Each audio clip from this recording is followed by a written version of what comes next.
Fáilte roimh go fáil mí mis Gaeilge. Welcome back to Let's Learn Irish. Level A1, topic A, bia agus Deoch. Level A1, topic 9, food and drink. Level A1, topic A, Rannóg a cuaig, Liosta Siopadóireachta ag díriú isteach ar bheith Éisteacht. Level A1, Topic 9, Section 5, a shopping list focusing on listening. Agus le múna cineálacha éagsúla bia agus dí a animnú, naming different types of food and drink. Ag an bhilóg, list the Siopadóireachta uat an gníomhaíocht seo, so you'll need a handout shopping list for this activity. The link to the handouts and the notes are in the description box below. Liosta Siopadóireachta, a shopping list. Tá cúrsa leat tín. Your neighbour is sick. Iarrainn sé ort a chuid siopadóireachta a dhéanamh. He asks you to do his shopping. Éist le do chóirsa agus scríobh amach an lista de na rudaí atá le cheannach. Listen to your neighbour and write down the list of things you need to buy. Lead, tá 8 rud ar fad ag tastáil ón gcúrsa. So a hint, your neighbour needs 8 things in total. Cloisig tú an bhír a dhá uair. You'll hear the sound clip twice. Liosta Siopadóireachta. Tá tú anmhaith ar fad chun dul go dtí na siopaí dú. Nis faoi té, bainne agus siúrtha dú. Fan nóid, céir eile tá bhuaim. Sé, aran bain agus im. Ba bhailim tátaí freisin, is cuma cin cineál má tá siad uair, agus faoi íos comai. Bradan má tá sé le fáil. Ó sé, rud a bhain eile, I bheithe le do hall. Gur a míle maithe gud. Liosta Siopadóireachta. Tá tú anmhaith ar fad chun dul go dtí na siopaí dú. Nis faoi té, bainne agus siúrtha dú. Fan nóid, céir eile tá bhuaim. Sé, aran bain agus im.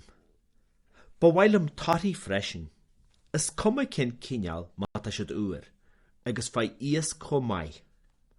Bradan má tá sé le fáil. Ó sé, rud a bhain eile, I bheithe le do hall. Gur a míle maithe gud. Agus inis, rachan ní tríd an script, and now we'll go through the script. Tá tú anmhaith ar fad chun dul go dtí na siopaí dom. You're very good to go to the shops for me. Anis, faoi té, bainne agus siúcra dom. Now, get me tea, milk and sugar. Fan nóid, céir eile atá uaim. Se, a rán bán agus im. Wait a minute, what else do I want? Yes, white bread and butter. Ba bhailim turthaí freisin. Is cuma cén cineál má tá siad uair, agus feadh íosc comá, bradán má tá sé le fáil. I would also like fruit, it doesn't matter what kind as long as it's fresh, and get fish as well, salmon if available. Ó se, rud amháin eile, uibheacha le do hall, gur raibh míle maithe agad. Oh yes, one more thing. Eggs, please. Thank you very much. Agus inis na freagraí, and now the answers on Liosta Siopadóireachta, the shopping list.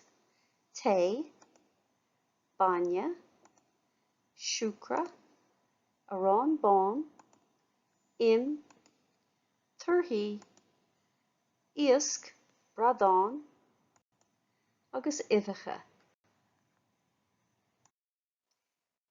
And is éiste rís leis an script, listen again along with the script, and sin lé an slacht amach ó sword, and then read the passage out loud.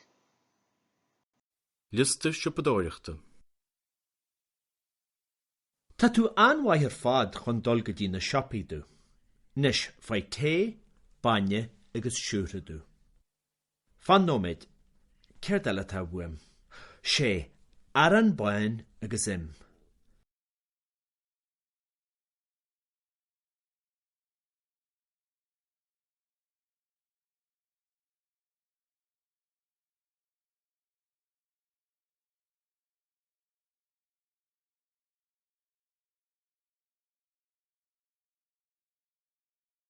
Ba bhhailm tarthaí freisin, is cuma cin cineál má tá siad uair, agus fai íos comai. Bradan má tá sé le fáil. Ó sé, rud a bhain eile, I bheithe le do hall. Gur a míle maithe gud.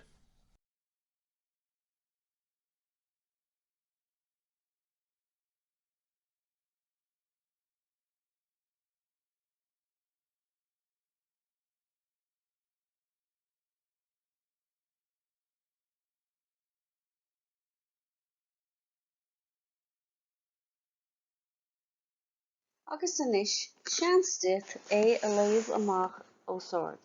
And now a chance for you to read it out loud.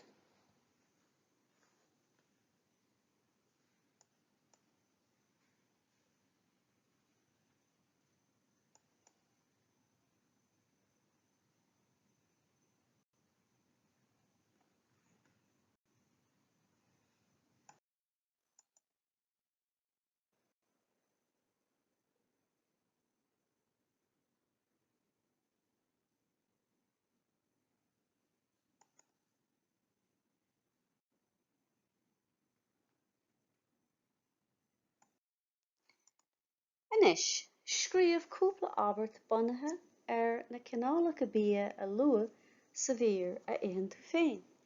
And now write a couple of sentences about the types of food mentioned in the sound file that you yourself eat. An sin, lé d'ábhairtí amach ó sword. Then read your sentences out loud. Task eladit, another task for you.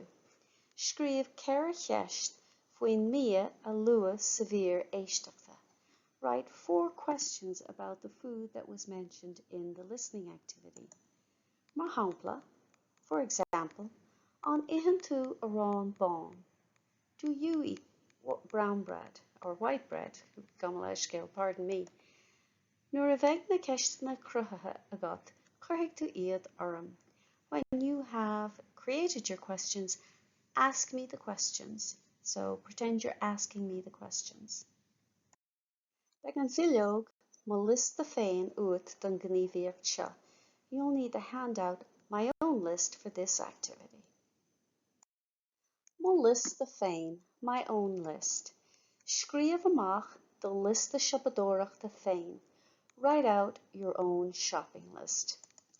An sin, lé amach do lista do the partner. Then read your list out loud to your partner if you have a study buddy. If you don't, you can just read your list out loud. Léigh de partner a lista amach an sin. Your partner, if you have one, will then read out their list. Scríomh síos na rudaí ó lista de partnera nach bhfuil do lista. So write down the things that are on your partner's list that are not on your list. So this is a fun activity to do if you have a study buddy. Otherwise, do the first 2 parts of it, write out your shopping list, and then read it out loud. And maybe this week you can make your shopping list as Gaeilge in Irish. Agus sin deireadh le Rannóg a chuaig Liosta Siopadóireachta. And that's the end of section 5, a shopping list. Ag díreúisteach cineálacha agsúla bia agus dí a anamnú, focusing on naming different types of food and drink. Tá na nótaí agus bilóga oibre le fáil in éineacht le cóid fuaimne agus nasca na cuisle, suíomh lúscartaí. The lecture notes and worksheets to accompany the course, along with the MP3 files and Quizlet links, this is a flashcard website, are available The original files are available to download at Theastas Eorpach na Gaeilge, teg.ie, or edited versions can be found at my website, simplyjacintha.com. Direct link is in the description box below. Míle buíochas do Theastas Eorpach na Gaeilge as cead a thabhairt dom úsáid a bhaint as na háiseanna closamhairc atá le fáil ar a suíomh.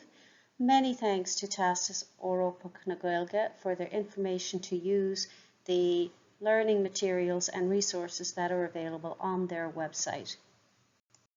Tásúlgam gur bhain sibh tanna bhas. I hope you enjoyed it and got some use out of it. If you did, like and subscribe and share with your friends who may be interested in learning Irish.